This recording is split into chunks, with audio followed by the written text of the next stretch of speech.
Welcome back. Another episode of the Full Fletch Podcast. Your hosts, Justin Mulvaney and Brooks Benson. Brooks, say what's up. Hello, everybody. How's Brooks doing? I'm good. How's Justin doing?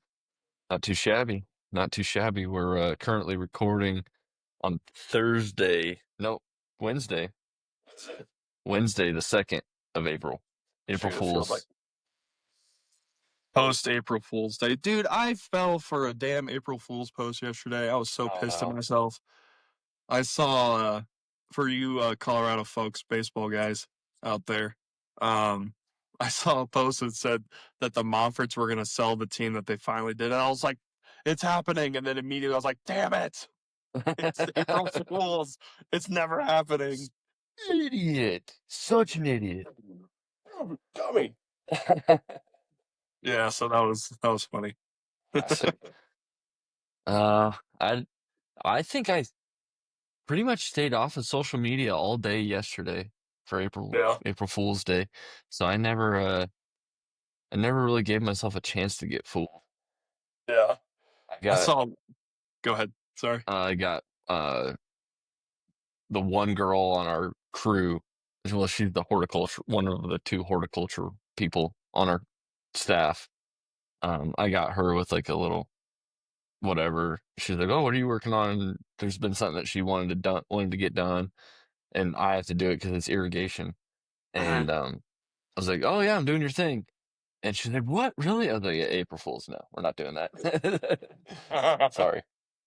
Whoops. I feel bad though because she's been wanting it for a while, ever since like the irrigation guy before me, and it's just one of those things that it's like not super pressing, and we keep having lines break out on the course and all sorts of nonsense happen, and her problem just keeps getting pushed back. It's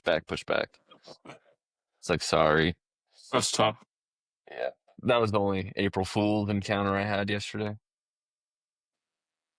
I saw a bunch of hunters post about, oh, I just tagged out a jackalope. Classic. I was like, one of them made an edit. It was actually pretty good. It was one of the Western Hunt Fest guys. He took the picture of his antelope kill from this past year with a bow, and he edited in a jackalope. It was pretty funny. But classic. Well, Justin, what do we want to talk about today? We talked about it. By the time this one comes out, it'd be 2 episodes ago. We talked about we wanted to dive a little deeper on hunting applications for each states.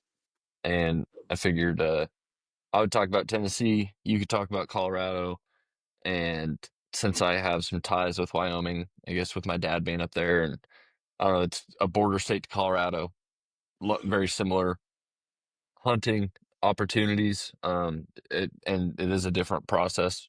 Just to talk about that a little bit as best I can on the Wyoming side, but yeah, to talk about a little bit more about those and just a couple other random things. As we were getting started, I pulled up. There was another ASA shoot, so I had mentioned it last episode that I shot like doo-doo. And whenever we have an event at the place that hosts that event, those 3D shoots, it's always the week before an ASA event. So it's like a warm-up event for the ASA event. And so that was 2 weeks ago now. So then this past weekend, there was an actual ASA event, and I was just looking up who won it in the Open Pro or whatever. And Levi Morgan, the big guy, big name, he has won 2 ASAs in a row. So he's putting himself in pretty high contention for the 2025 Shooter of the Year. Very nice. Typical. Not surprised. Yep. Last year, he finished 2nd in the Shooter of the Year standings. Yeah. I think he has won back-to-back events now. I don't know when the next one is. I think it's not till April, but anyways.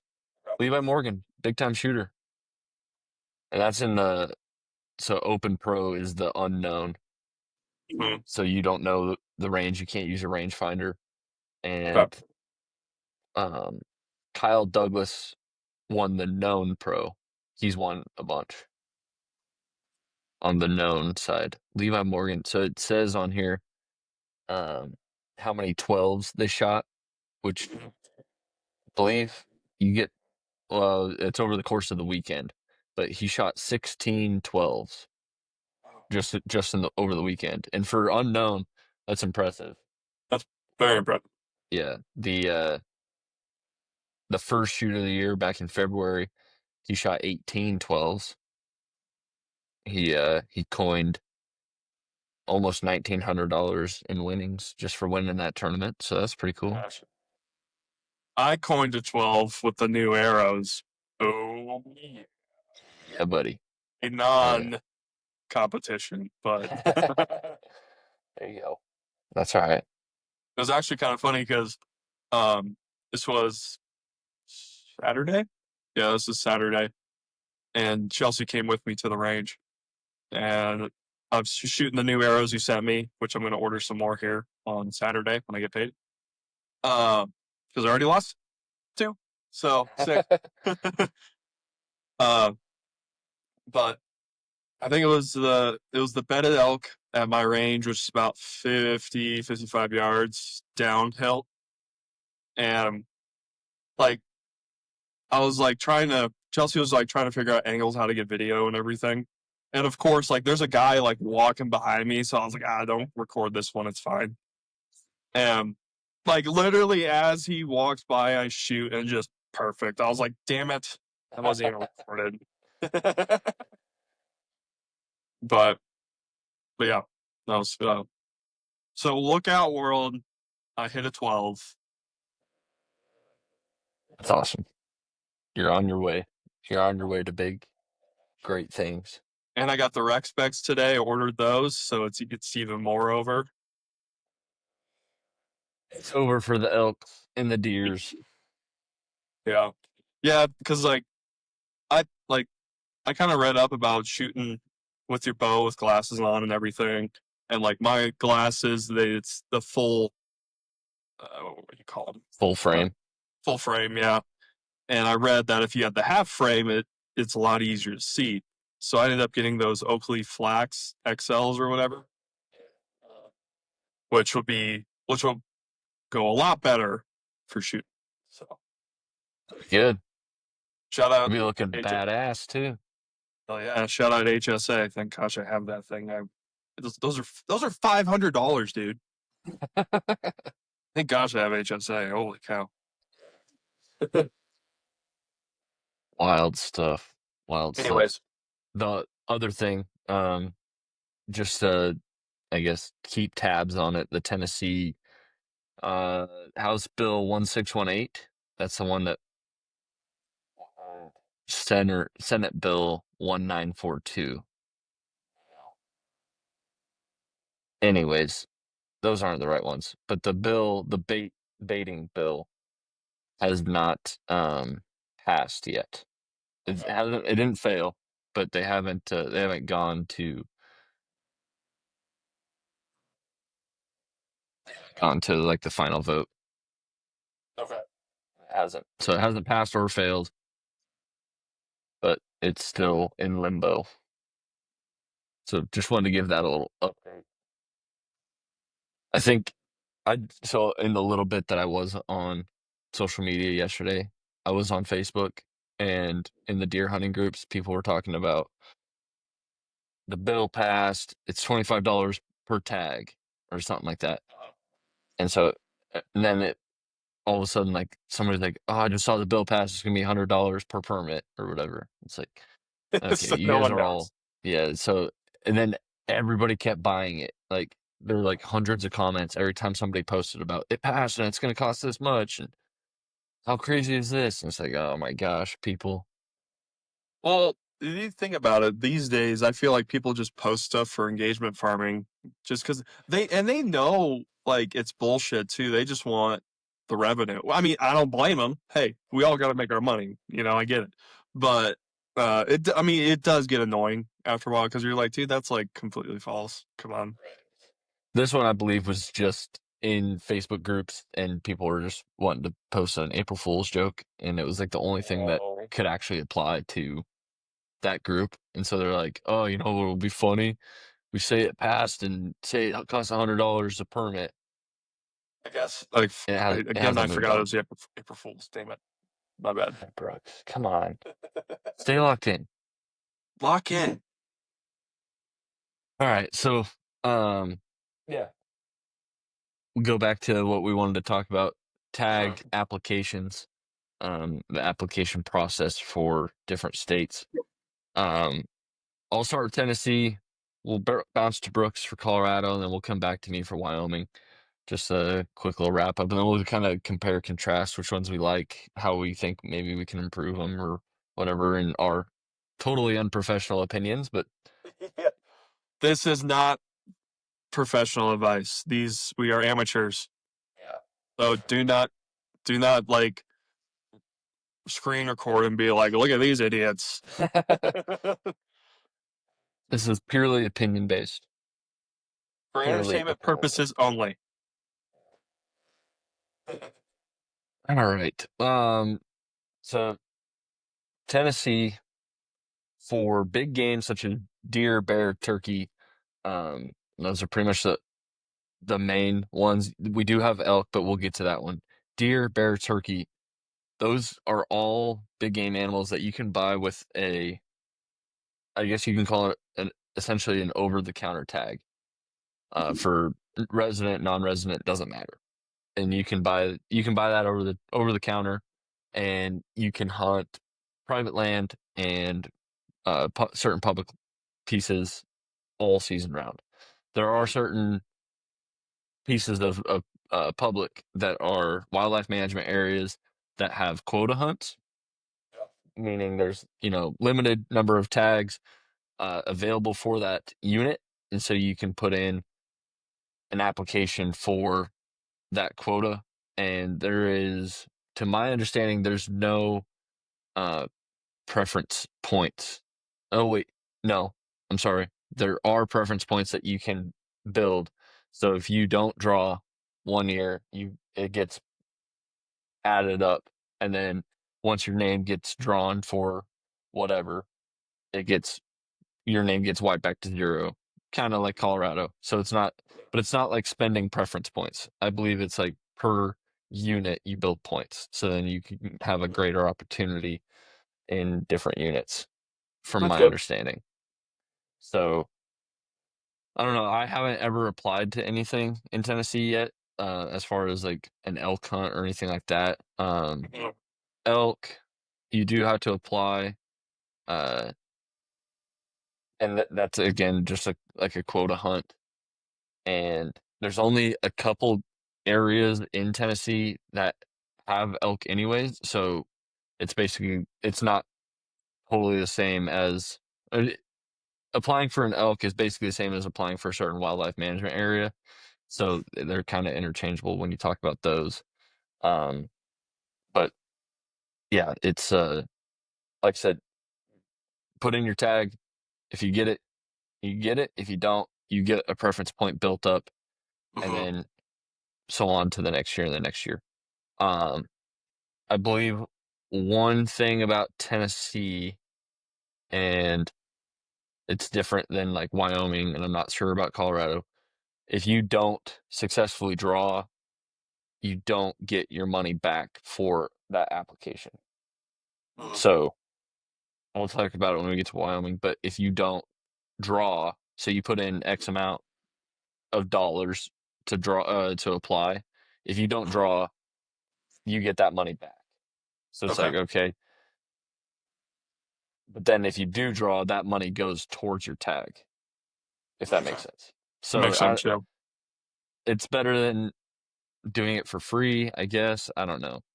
Um, like I said, not a professional, so if there's something I'm getting wrong, definitely throw it down in the comments.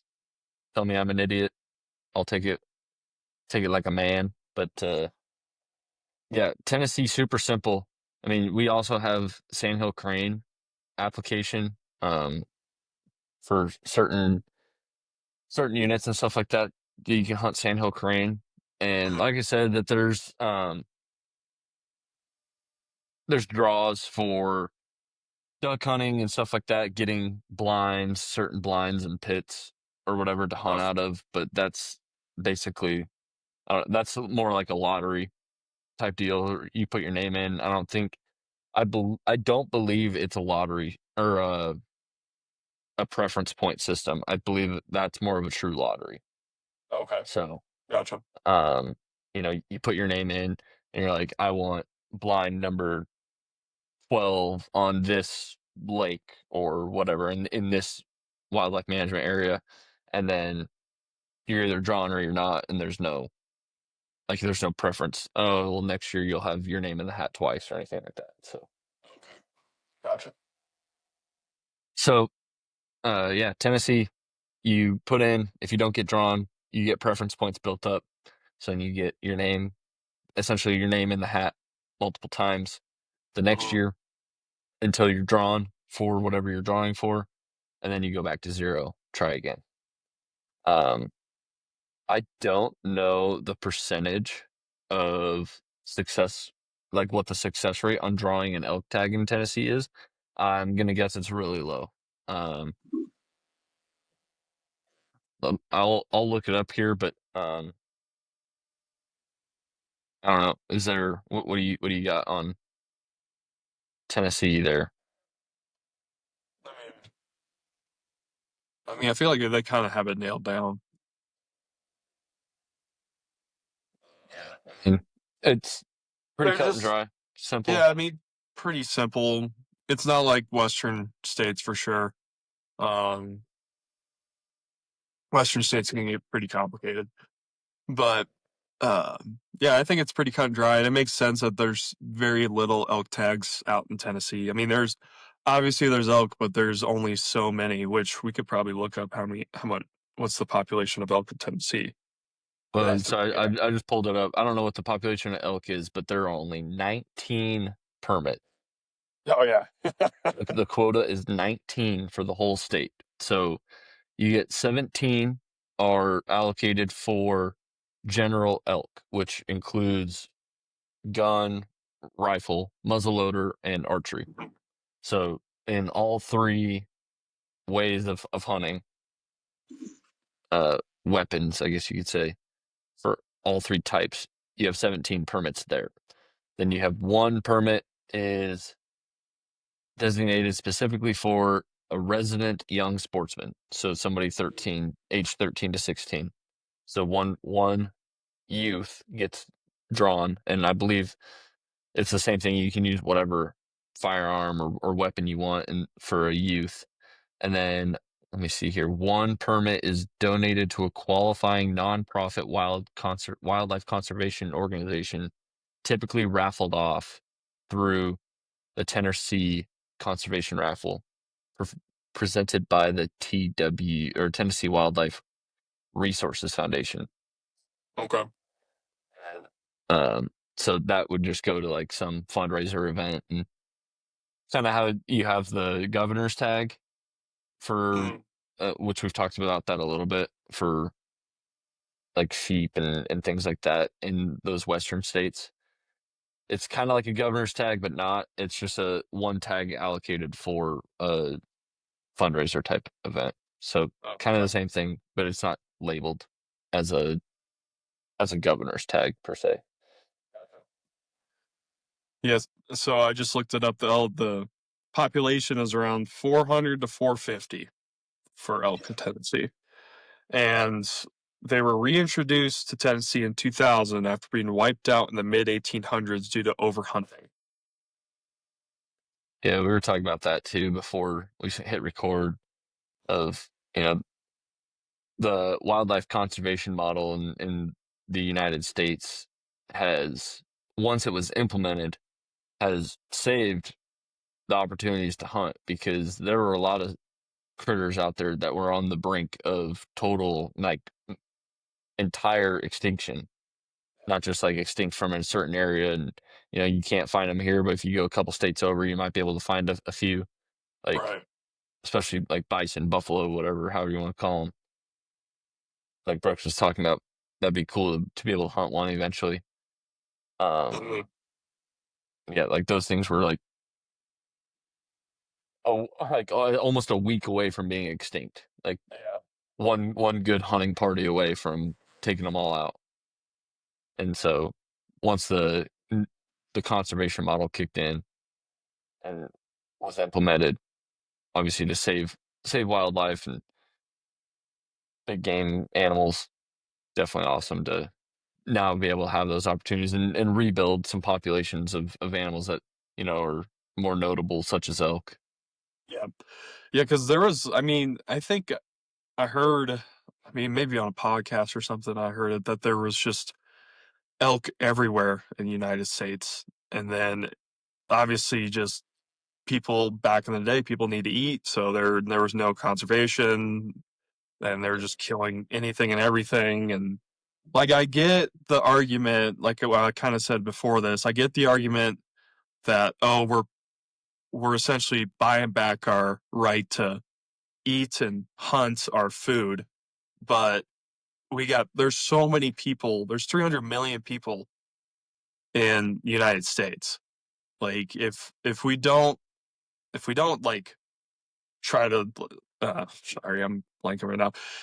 If we don't try to just keep the population in check, we're Hmm. screwed. There's going to be no more hunting.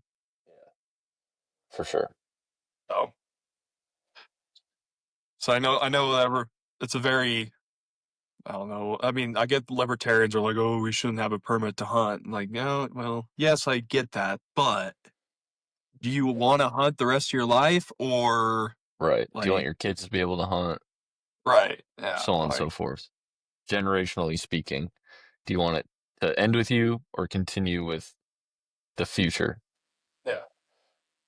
Because I mean, Last shoot. last note on elk here, Brooks. Sorry, go ahead. You Go ahead. 25% of the draw is open to non-residents. So of the 19 tags, what would be that math?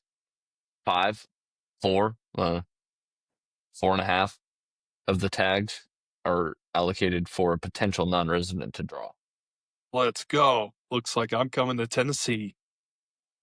Uh, Non-residents have drawn less than 1% of tags due to the up to 25% allocation not being a guaranteed pool. So Yeah, that's I surprising. think I think they have to look at how many people applied for this tag and they say, okay, this many residents applied, so we can only take the first however many of the non-residents that applied, and anybody after that, sorry, maybe you get a refund or whatever, you get a preference point or something. I don't know.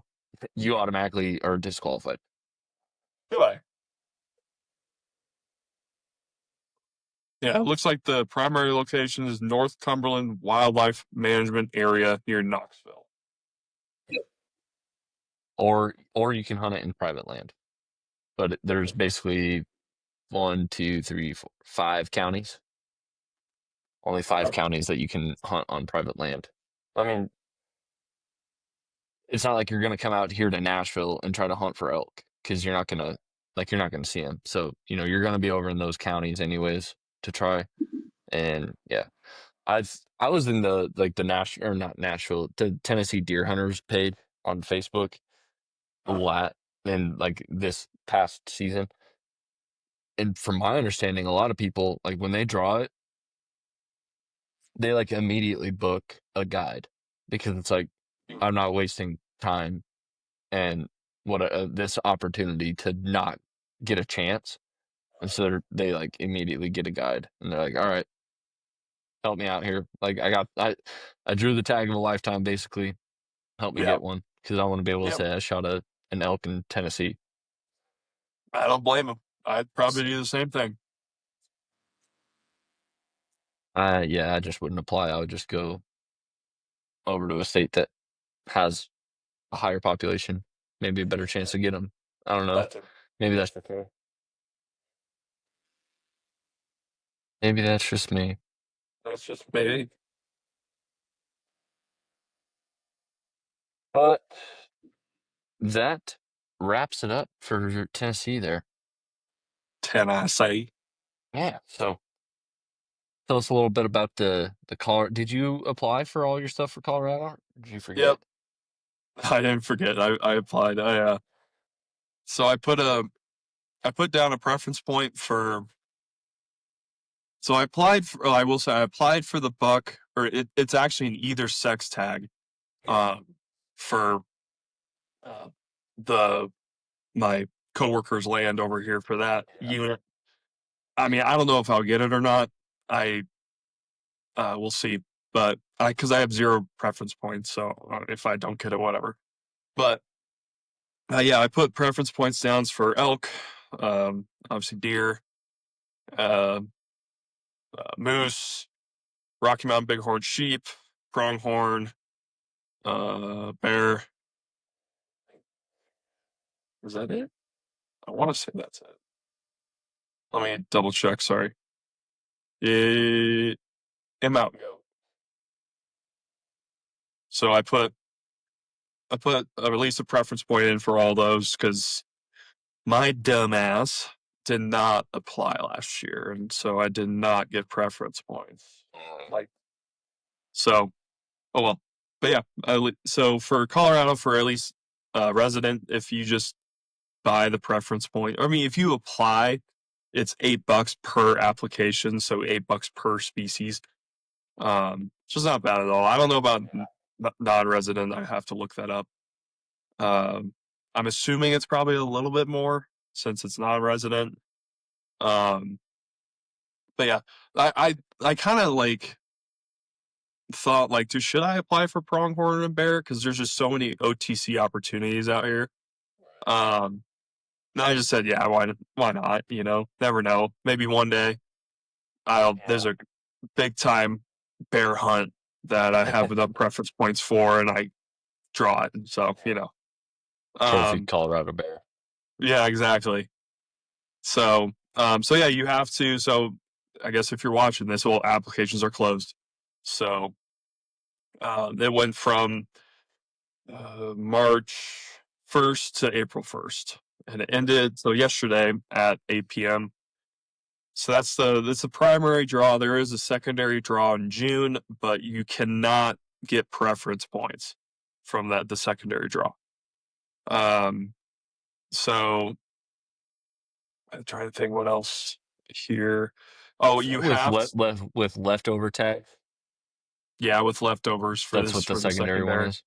Yep, and then August 1st, the rest of the leftover tags get put on sale. So the way they do it, so yeah, like if you sorry, let's rewind here.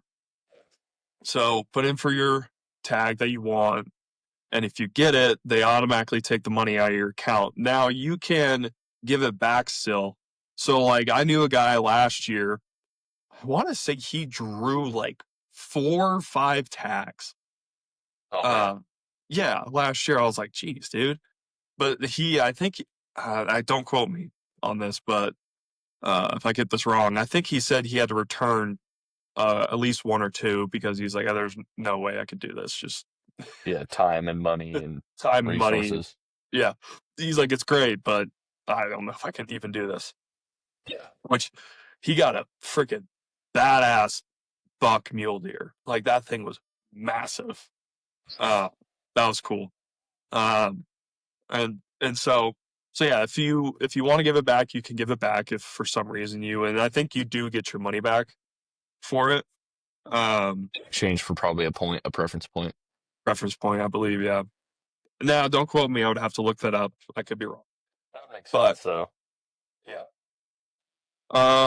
Let's see here. So yeah, after if you draw, they automatically charge you, and you get your tag, whatever. And then you start planning your hunt and everything. Secondary draw. I did participate in the secondary draw last year. I tried to get, I think, a rifle deer for second season, and it was unsuccessful. So then after that, everything else goes like over the counter, and the rest of the leftover licenses go on sale August 1st. So the way they do leftover licenses is it's every Tuesday they'll come out with a list of everything available, what unit, what species, everything. And it's Yeah. like, okay. And then the next day at 11 o'clock a.m., you have to be like, you pretty much you have to be right on the dot. Like I have my hunt codes punched in at 10:45. I did this like 8 times last year, never got one. It sucks, dude. Like this whole leftover license sucks. So I had my code punched in, ready to go because I wanted a second season rifle tag for deer, and there was like 4 available, which is crazy for the unit I was going for. And you have to like click, you click, click, click, click, click, click, and you're just like, great. And then here's the thing: it's like I've gotten to the add to cart screen so many damn times, but I'm like click, click, click, click, click, and then I like it says add to cart. I'm like, I get like surprised, like, oh my gosh. But and I just like, I take a second, I'm like, oh my gosh. And I click on it. Nope, you didn't get it. Uh, Yeah. So it's like, you got to just anticipate you're going to get it. And once you see it, immediately click add to cart. If you're too slow, you're too slow, man. It yeah. sucks. But, um, so yeah, that's how that works. But then over the counter, obviously you can buy whatever you want. So there's over the counter for obviously this year there's no more non-resident over the counter tags for elk. That is gone. So all non-residents have to draw. So it's just OTC for residents only for elk. I believe you can still get OTC for like pronghorn and bear, but not bighorn sheep, not bear, or not deer, not mountain goat, not moose. Moose is obviously a bull moose is a once in a lifetime tag here. A mountain goat's a once in a lifetime tag here. A bighorn sheep's a once in a lifetime tag here. So pretty much like you just save up your bighorn, mountain goat, and moose points, and you just try to go after bear, deer, elk, or pronghorn. Um, and like moose, I would have to look up the cost. Let's see if it gives me the cost of a moose tag. Oh, here we go. All right. So qualifying license. So for a resident,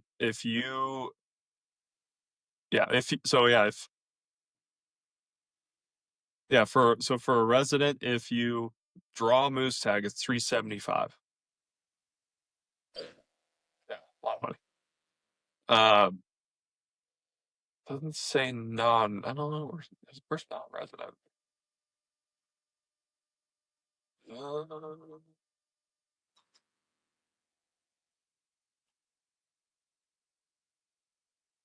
see. Uh, Interesting. Don't see it. So another thing. So when you apply for your tags for big game, you have to have the annual small game and the annual fishing license and the habitat stamp combo in order to purchase, which is 80, no, 60, no, $70 total with the habitat stamp. So you have to buy that first because the fishing license runs from March 31st to March 31st, or April 1st or whatever, or April 1st to March 31st. Right. So you have to buy a fishing license, you have to buy a small game license, and you have to have obviously a habitat stamp because I mean that's what you have to do in order to apply for big game licenses, and then obviously that's just their way of collecting more money. But at the same time, you can still hunt small game and you can fish. So Well, it pre-qualifies you. It says that you're committed to hunting, fishing in the state, and you're not applying for this tag that you don't even have the base licenses for. right, exactly. So, Yep. which So I guess I skipped over that. Like, I think you have to do that for all states, pretty much. But that would make sense. Tennessee, yeah, you have to do the same thing. Like, you have to have I forget which one. Like for a resident, it's a sportsman's license, which gets you everything. There's a hunting fishing combo. for non-residents. That yeah, if you have that, as long as you have that, you can apply for anything and everything. But Makes sense. anyways, back to Colorado. So yeah, that's pretty much the hunt codes. So you have to know the hunt code with what you want. So I'll give you an example. So let's download the big game brochure real quick. So for preference points, if you just want a preference point and you're like, okay, I just want to apply for a preference point, so I get that. I'm just gonna do over the counter elk this year for archery. That's it. So what you have to do is, let me find it. Sure. Where are you? You just it's the same code for every species. So hold on, I'm finding it. Hold on. Youth hunting deer. Here we go. Okay, so if you just want a preference point, you got to put in D. So I shouldn't say it's the same for every species. It's the first letter of that species will go is in that first column. Um, but it does when you go to that specific species, it does it for you, so you don't have to put it in. So you just put in P99999P. That's your preference points code. So you have to put in that for everything if that's what you want. So now if say all right, well, I want to shoot an archery elk in unit 61, which is like a 16-point unit. There could be point creep on that unit, I've been hearing, but so I hunted 62 last year, which was right on the border. Our camp was right on the border. Oh my gosh, elk everywhere, all bulls bugling. Oh, it's ridiculous. And we tried to get them to come to our side, and they weren't having it. So okay, so we're like, all right, I have 16 preference points. I want to hunt unit 61. So for elk. So what you put in is E for elk, and then this one is an either sex, so you bull or cow. You put E for either, then you put 061 for the unit, dash O1, which is first season, essentially, first season for archery. There's only one season for archery for elk. Right. And then you put dash A for archery. Yeah. And so now that is an A list tag. So if you draw that tag, you cannot draw another A list tag the entire year. So say you draw that tag, or I shouldn't say, or you can't get a leftover license that's also an A tag. So say you draw this tag, you're like, awesome, this is the hunt of a lifetime. I can't wait. You can draw another elk tag. It just has to be a B tag, which is usually a cow. So you could get two cows in the same year if you wanted to, but obviously people are going to go for the bulls for the A. But yeah, so if you're like, okay, I'm going to go for a bull for archery, and then I'll do second season rifle for a cow. And I could do that because the cow's a B tag, the bull's an A tag. So, and then there's C tags as well. So my coworker, he lives in a unit, it's mostly private land in the whole unit. And it is, oh, we'll find it real quick. So did I put that right? Oh, that's white-tailed deer. Sorry, I got confused. I was like, wait a minute, did I punch in my code right? Sorry, that was whitetail. There's whitetail out here, mostly on the plains. So, yep. All right. So, oh, rifle. Sorry.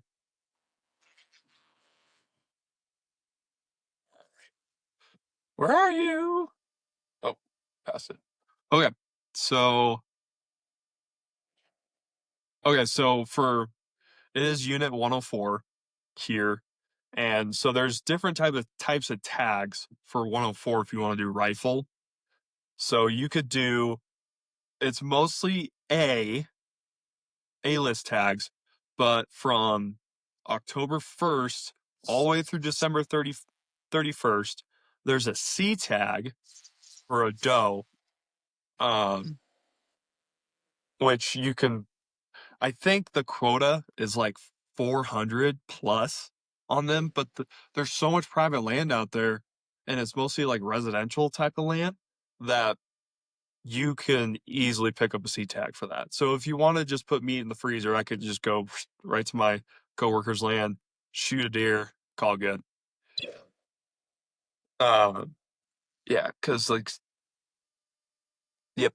So that's what one of my coworkers did last year. I was trying to do that last year, but it just did not end up working out.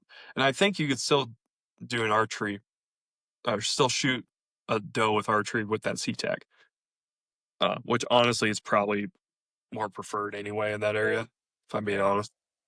So, so yeah, that's kind of the, at least if I miss anything, like please don't hesitate to comment or anything because I might have missed something. I'm still fairly new, but this is my understanding of the west of Colorado and how things go here for getting a license to hunt. So, and then so another thing, cool part is bear tags. There's a lot of OTC opportunities for bear out here.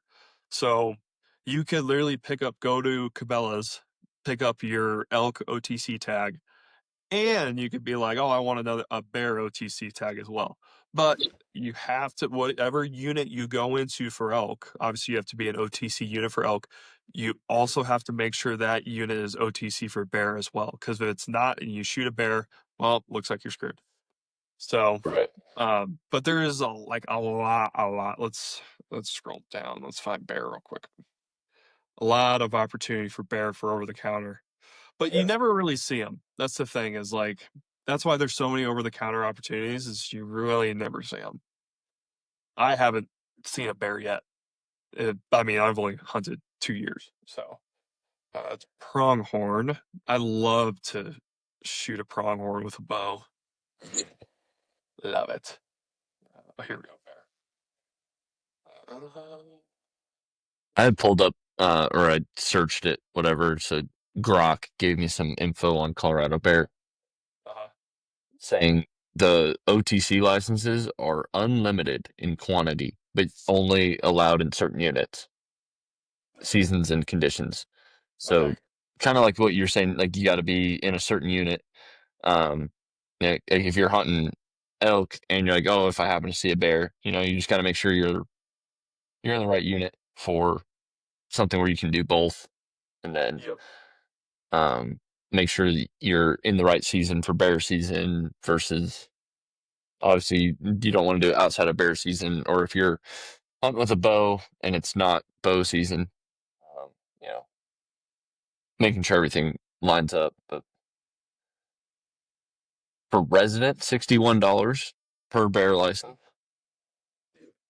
and then non-resident, roughly 300. It gave me some precise number, but it's almost $300 for non-resident wild. Wow. So if you want to, you can go to the big game brochure and you go to the elk section and it'll show like a bear paw on units that allow the OTC bear tag. So you can look and be like, okay, so like we'll say we went to 61 is over the counter. I'm assuming 62 is as well. Doesn't want to tell me. I'm sure it is. Anyways, but yeah. So the OCC lies below. Sorry. Anyways, but yeah. So that's yeah, that's pretty much the gist of hunting in Colorado. It took me a while to understand it. I understand it a lot more now, mostly because I'm obsessed with hunting. Become obsessed. Right. That's all I really think about. And That like is your my life. it is. I don't know if my boss listens to this or not, but he asked me yesterday. was it yesterday? 2 days. Yesterday. No, 2 days ago. Monday. Um, I was on call working and we had divers in one of our reservoirs and I was pretty much waiting for them to be done so I could lock up and it was kind of creeping up to my 4:30 workout class time and I was kind of getting a little antsy and I was like, come on. Like, and uh, finally I got the call that they're wrapping up so I could go lock it. So went over to lock it and I'm on my way and my boss calls me and he asked me, he goes, why do you go to the gym? I was like, to be healthy and to be able to go up and down mountains. He goes, makes sense to me. Okay, have fun. That's funny. Yeah. So get your workout in, everybody. Who are you Western game hunters? Get your workout in. Yeah, not me. Yeah. Can't be Freaking me. we got Fatty over here thinking he can just sit in a tree stand. Boom, boom, boom, boom, boom, boom, boom. There's gonna be some freaking Eastern whitetail be like, hey, that oh, crap that I take offense to dude, that's offensive. Yeah, get bent, dude. that. Dude, I think I don't maybe it was an April Fool's joke. I don't know. I got to look at it again. But it's a post that Hamsky posted on Instagram, and it's this contraption that like you put in and it pulls out the arrow for you, and went for 3D targets. And yeah, It's got to be. I mean, it pulls it out for you. yeah, it's like let me look it up. Yeah, that sounds like April Fool's jokey, but I It's know that got it. they make grips for arrows, like so you can grip the arrow better. Like, and this is no shit. This is not an April Fool's. I mean, we're past April Fool's. It's April 2nd now, so I'm not April Fool's you. They make like an arrow puller thing. It's just a round rubber thing that you just wrap it around the arrow, and it fits your hand better and gives you a better grip, so you can pull it out. Because sometimes you get into like some old targets or stiff targets, whatever, and those things are a pain to try to get out. And so, Yeah. Oh yeah, I have one. Excuse me. but yeah, for it to do it for you, I mean, I guess I could see that it's possible. I'm not saying it's impossible, but not very practical. Yeah, hold on. Let me look it up real quick. Sorry, folks. I got to see this. They probably already deleted it because it was April Fool's. Was it That's Instagram? just the arrow jack, the arrow puller tool that will change your life. It's When on was the this April posted? Fool's yesterday. Okay. Or no, 7 hours ago. Sorry. The arrow. All right, let's the arrow jack. Let's look it up. Let's see if it's real. It's real. Okay. It's $150 from Hamsky. So I thought in my mind I was like, well, back in my day, we just took steroids and pulled those arrows out. It's a real thing. It is an arrow puller. It is a real thing. For some reason, I was like, there is no way. I mean, it does look cool, I will say, but it's just extra weight you got to hold when you're freaking shooting.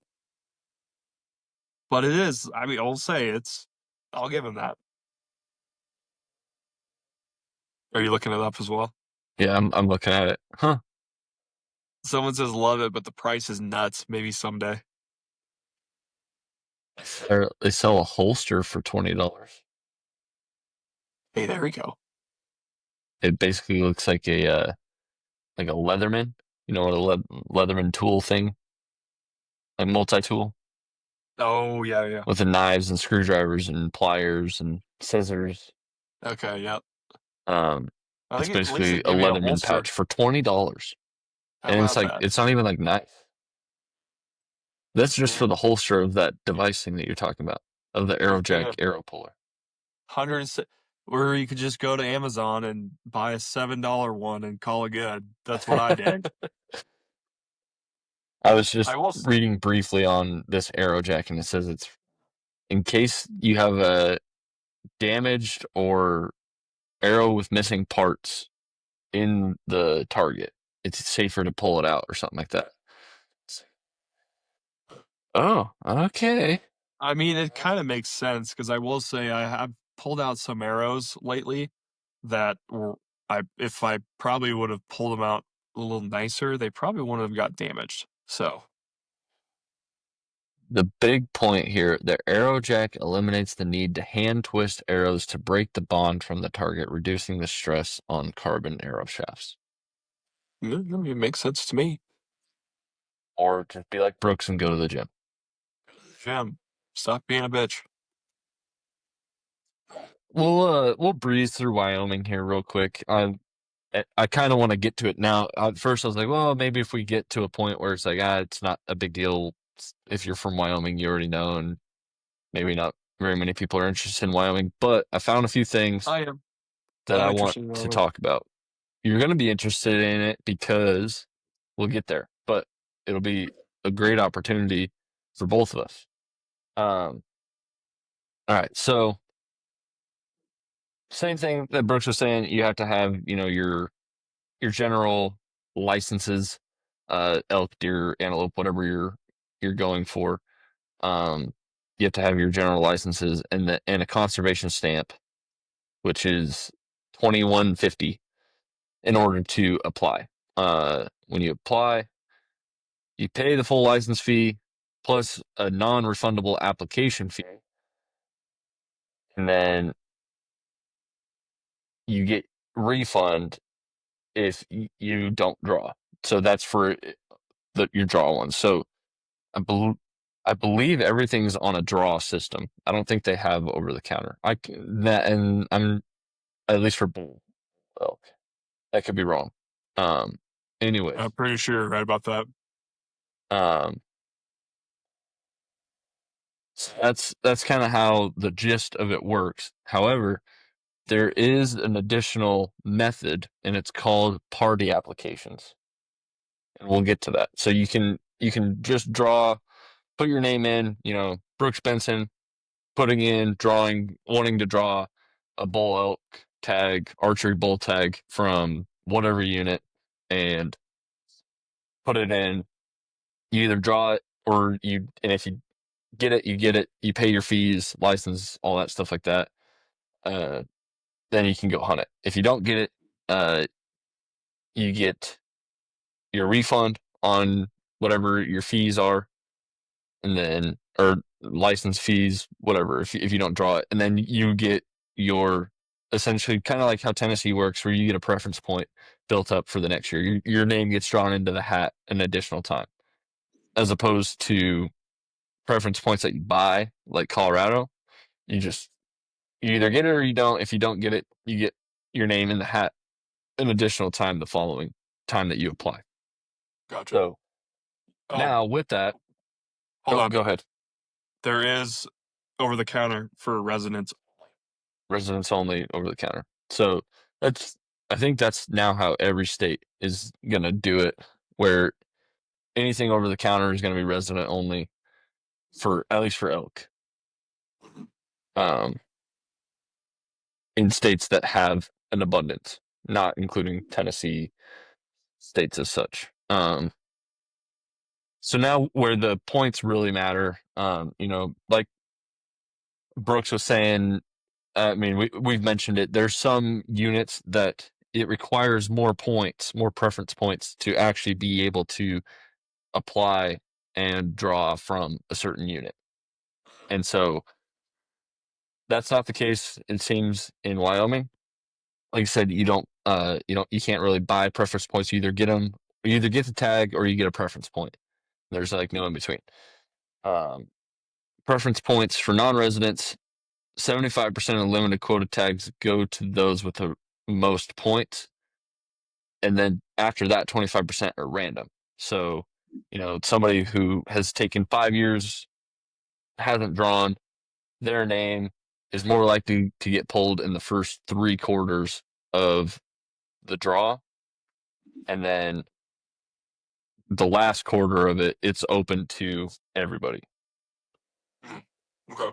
basically. Or your odds are more equal in that last quarter, as opposed to, if you've been in there for 5 years, you have a greater chance, Right. if that makes sense. So Makes sense too.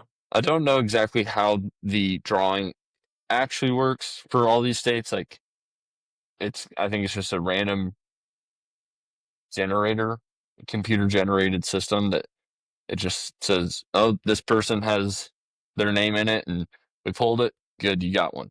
And then they pull their name if they have it in there multiple times, and then draw another. So I don't know. I think that's probably how it works. Random draw after points are applied. Remaining tags are randomly allocated, giving everyone a shot. Like I said, the first 3/4 of it go to the people with the most points first, and then your last quarter, anything that's left over, it's like, all right, anybody who doesn't have a tag, let's, there's got to be a bunch of people with only one preference point, or a bunch of people where they drew the year before, so they're back to 0. All right, we can give them another tag. We have enough this year, whatever. Right. Then residents get 80% of deer and antelope tags and 84% of elk tags in the state of Wyoming. Okay. Leaving non-residents for the remaining 20% for deer and antelope and 16% for elk. So lower odds for non-resident in the state of Wyoming. However, you go back to that party application system. Um, oh, we'll we'll get there. But leftover draw, kind of like how Brooks was saying, there's a secondary draw. This one they call it a leftover draw. Tag's not claimed, so if somebody draws, doesn't want it, they don't claim it, however you want to say it. After that initial draw, it goes to a second random draw where all bets are off. There's no preference points. Everybody's name is in the hat only once. So if you were in the first drawing and you didn't get drawn, no matter how many preference points you have, your name is only in there once, along with everybody else who didn't draw. And then your name could get drawn. And then if you draw it, but then you also say, I don't want it, then it goes to first come, first serve over the counter, essentially, Gotcha. Okay. where you would pay the same fees, but it becomes, and I don't think it gets to that very often. I think they usually have enough people that have applied that it all Right. gets allocated. General tags.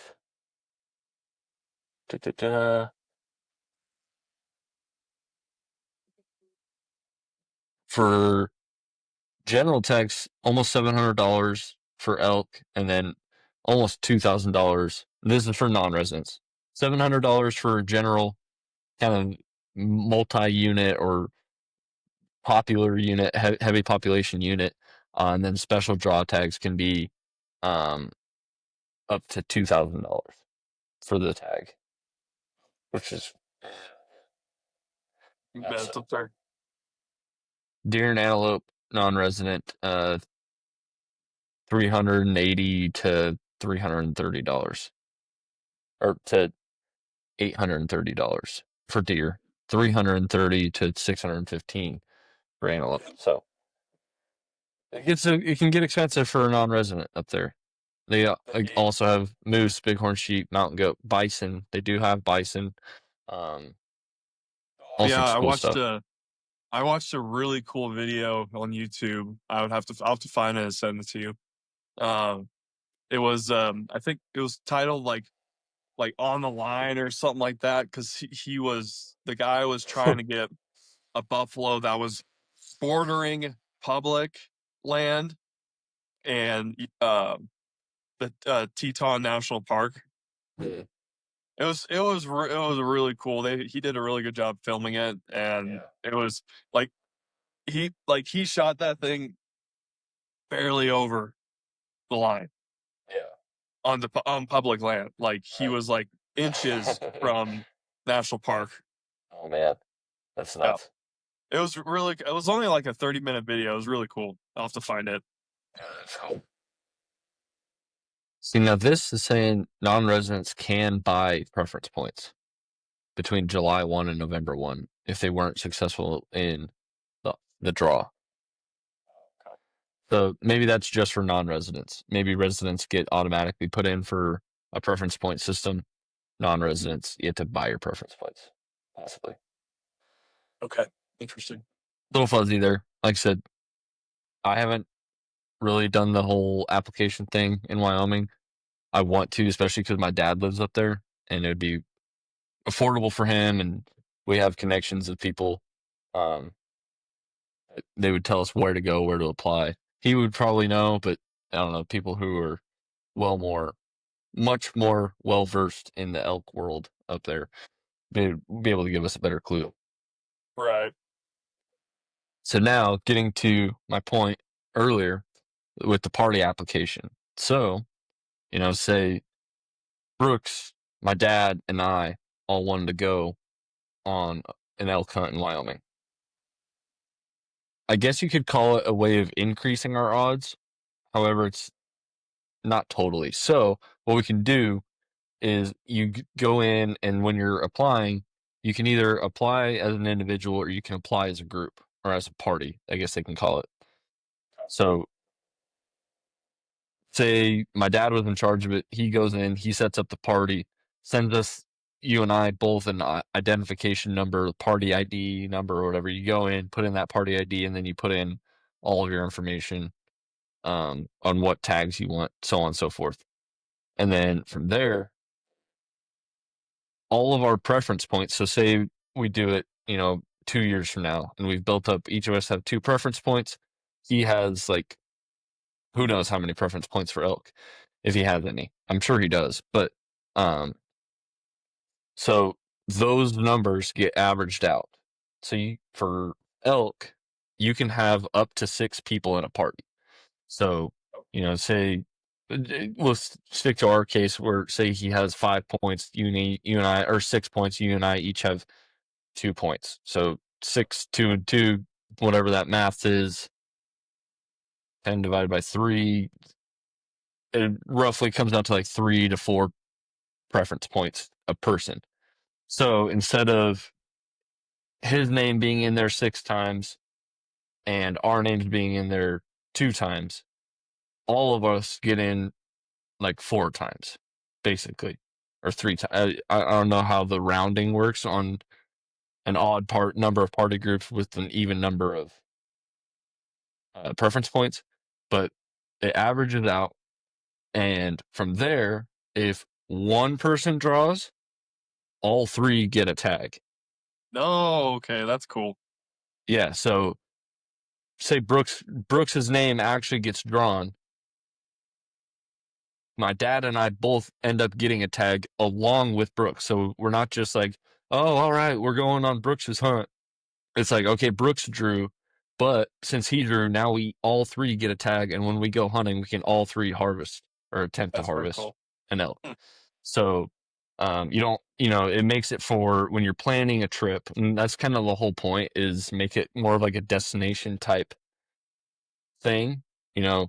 You're planning a hunt with your buddies. Anyways, yeah, it just makes it to where, if you have anywhere from 2 to 4 to 6 people that all want to make a trip up to Wyoming, hunt elk, you all can put in this party, and it's like, all right, either one of us draws or none of us draw, and we don't have to be like, oh, well, Brooks got it, and I'm booking this trip now to go help him scout and pack out and stuff, but I'm not, like, I don't get anything out of it unless he's nice enough to give me like 5 pounds of ground meat, whatever. But now in this case, You get the crap. yeah, exactly. We'll give him the liver and maybe the kidney or something. You get the heart, bud. But the way that they do it, which I actually really like it now that I've like read more about it, if say Brooks were to draw in our party, then all of us get a tag and we all get a chance, and it's not more or less a quote unquote wasted trip where it's like, all right, we're going and we're gonna have fun, and hopefully Brooks gets his bowl and yeah, whatever. We're all going out for the one bowl. no, now if one of us goes, we're all going and we're all trying to get our own bowl. And so I think that's super sweet. Yeah, that's pretty cool. I like that. I like that a lot. So I don't know. I'll read this example and hopefully it makes sense. Again, this is AI kind of AI generated grok, whatever, but they pull it from the website, so it should more or less make sense. Uh-huh. So it says, imagine 4 non-residents applying for elk in area 19. The points go as follows. Hunter A has 8 points, B has 5 points, C has 3, D has 0. So that's 13, 16, 16 over 4.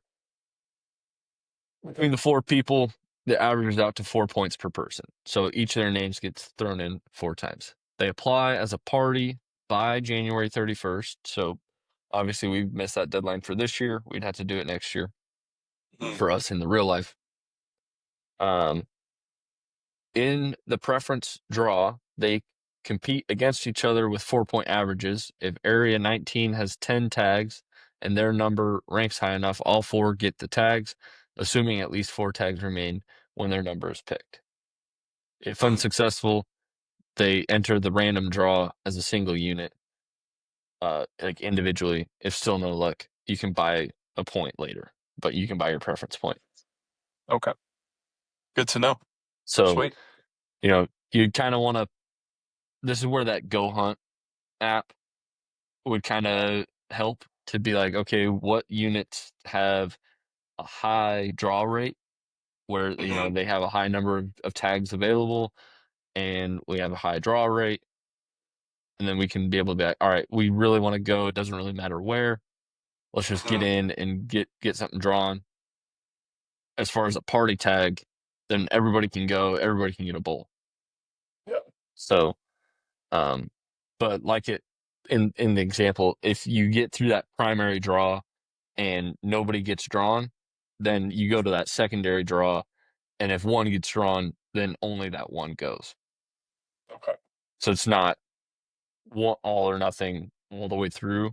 It's just in that primary draw, which makes sense because that second draw is essentially a leftover, like, hey, we only have a few left anyways, so we can't give out 4 tags, 3 Right. tags for the 1 tag.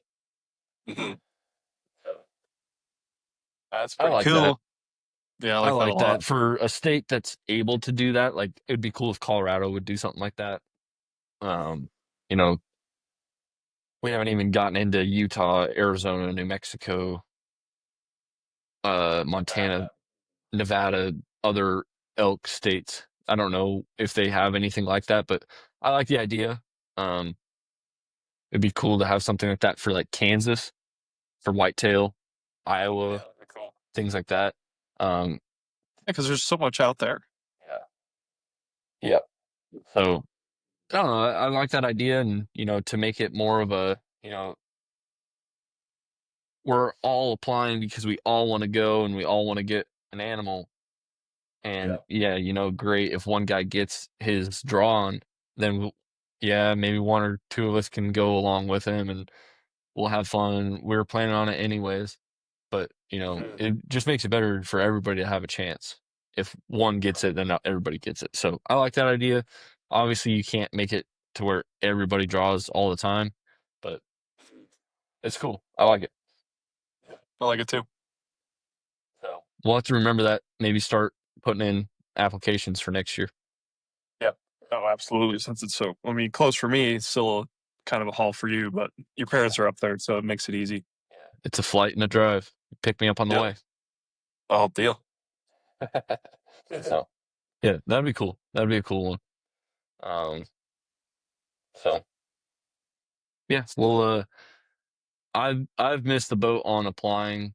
Well, I guess for Wyoming, I guess if we wanted to, we could go in right now and buy preference points for next year. So then we could each have 1 preference point going into next year. Um, and That'll work. then It's not a bad idea. next year, I think it said it was only like $10. So you just get a free, not free, you get a preference point for $10, and then next year you're not going in with 0. So, oh, maybe we think about it, or we build up some points, and a couple years down the road, we have some points built up, and maybe we can get a good little draw out of it. Yeah, I'd be down for sure. Especially being both non-resident. I mean, save some money up over that time period. Mhm. Because what did I say? It was like $600, something like that, almost 700. Yeah, it's expensive. Yeah. Yeah, that's that's one we'd probably have to save up for. So let's plan on a Yeah. couple years down the road. We'll try for some elk in Wyoming. Sounds good for me. Works for me. I'll keep getting my shit kicked in here over the counter. Yeah, damn. But yeah, so I don't know. I I like Wyoming's kind of the best out of. I mean, Tennessee is separate because I mean it just doesn't. You have 19 elk tags for the state, and deer is over the counter for anyone. Bear, turkey, it's all over the counter. There's a few Yep. quota hunts that I guess you can call those like draw odds and whatever, but it's just not the same No, as drawing for elk or yeah, it's not. moose or something like more exotic, I guess you could say.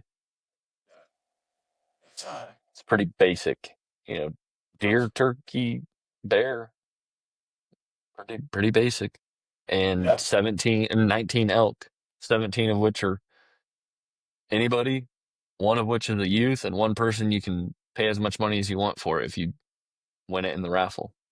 Hmm. Yeah. So,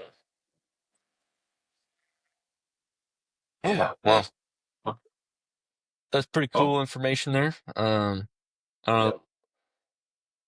I guess we probably misspoke on a bunch of things. We're not experts, like we said. Um, you do. It sounds like for Colorado and Wyoming, if you want preference points, you have to buy them. So there's no like free preference points that you get your money back. Um, so which makes sense. There's no reason you get free preference points, but I really like the party idea that Wyoming implements. Yeah, I would agree. That's a really cool idea.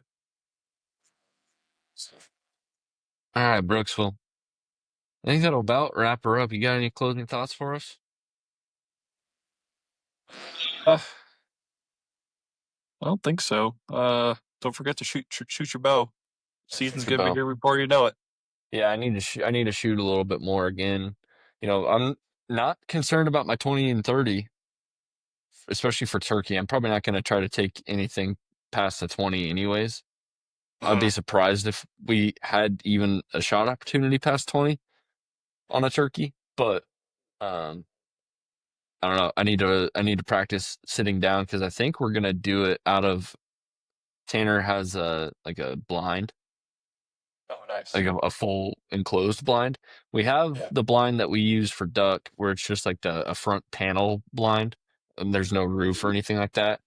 We could do it all behind that, but again, like I'd have to do it from a seating position. So I need to get my chair back out and get a few shots off from a seated position because it is different. It is definitely different. So Yes. get some practice there and um, make sure my 20's good. And maybe my 25. Like I need to set my pins for 20, 25, 30 instead of 20, 30, just so I have a pin for it. And then, yeah, maybe that's what I do. The weather's supposed to be a little bit chilly next week. We're having massive. That's what I was going to say at the beginning when I said it was April 2nd. We have massive thunderstorms coming in. Potential tornadoes. We're under tornado watch right now. Crazy stuff in old Nashville. But yeah, so we're looking at some not great weather. So hopefully next week leading up to it, I have enough time and good enough weather to get all that stuff sighted in and ready to go. Yeah, hopefully. Yeah, just stay safe out there. Go chase those naders. Chasing Hmm. naders. Yeah. Except out there, there's trees everywhere, so it's kind of hard to see where they are. That's what makes. I feel like that's what makes that area more dangerous when it comes to tornadoes. There's just trees everywhere, and it's just on top of you before you even know it. It's not like Oklahoma or Kansas or Texas where you can see it from miles away. Yeah, and you just have to be worried about your neighbor's cow coming through your roof. Here, you have to worry about the 100 trees in the 1 block radius. Well, not even not more than 100. You're looking at like 500 trees in a 1 block radius that Oh yeah. they can come flying from anywhere and just take shit out. So yeah, yep. So I guess we'll let you know if we get wiped away in a tornado, but hopefully not. Knock on wood. And then yeah, I got to get my boat. Maybe this weekend looks like it's okay. It's not going to be too bad rain, but the next 2 days rough. So maybe this weekend I shoot my bow a little bit, get resighted in. Exciting Yeah, stuff. I think I need to. I think I need to actually go to the regular range and sight it a little bit more as well. So it's always good to double check, recheck, triple check, and then check again. Yep. Yeah. Yep. We're officially 2 Saturdays away from turkey season. So and then turkey season's coming up. the big old beard. I think I'm gonna give it through opening weekend of turkey being 2 Saturdays from now. What is that? The 12th? Yeah. 12th and 13th will be the last 2 days of the big beard. And then hopefully I have a grip and grin, and then I can shave it. That's April 12th for us as well. Turkey season is upon us. We are back. We are back. Oh shit. All right, Brooksy. Well, it's been fun. It's been fun. We'll close her there. Leave a like, comment, subscribe. Let us know what we missed, because we definitely missed some stuff. We screwed some stuff up. I already know it, but let us know. Okay. Yeah, let us know. Comment. Yeah, subscribe. All that good stuff. Subscribe. Follow. All right. We'll catch you on the next one. Thanks for listening. See you guys.